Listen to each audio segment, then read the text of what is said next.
নমস্কাৰ বন্ধু বান্ধৱীসকল, মই নীলাক্ষীয়ে মোৰ চেনেললৈ আপোনালোকক স্বাগতম জনাইছোঁ। আজি মই বনাব লৈছোঁ আটা পকৰি। চাহকাপৰ লগত গৰম গৰম পকৰি খোৱা মজাই বেলেগ নহয় জানো। তাতে বৰষুণৰ বতৰটো আৰু বেছি ভাল লাগে। তেন্তে আহকচোন চাওঁ মইনো কেনেকৈ বনালোঁ আটা পকৰি।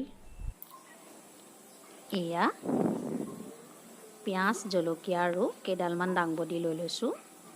তেনেকৈ ঢেকীয়াও দিব পাৰি, নৰসিংহ পাতো দিব পাৰি, ভাল লাগে তেনেকৈ দি দিলে। এতিয়া এটা পাত্ৰত গোটেইখিনি একেলগ কৰি লৈছোঁ।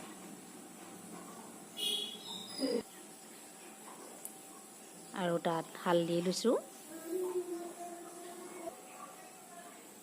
নিমখ দিছোঁ সোৱাদ অনুসৰি, 1 চামুচ বেকিং পাউডাৰ দিছোঁ, এইটো অপশ্যনেল হয়, নিদিলেও হয়। আৰু গোটেইখিনি একেলগে মিহলি কৰি ল'লোঁ। এতিয়া কেৰাহীখন পাতি তেল গৰম হ'বলৈ দিলোঁ।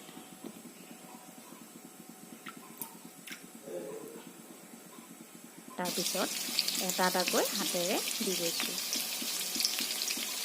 এয়া চাওকচোন কিমান ধুনীয়া হৈছে। আৰু চাবচোন, পকৰি বুলি ক'লে অলপ জ্বলা হ'লেহে ভাল লাগে।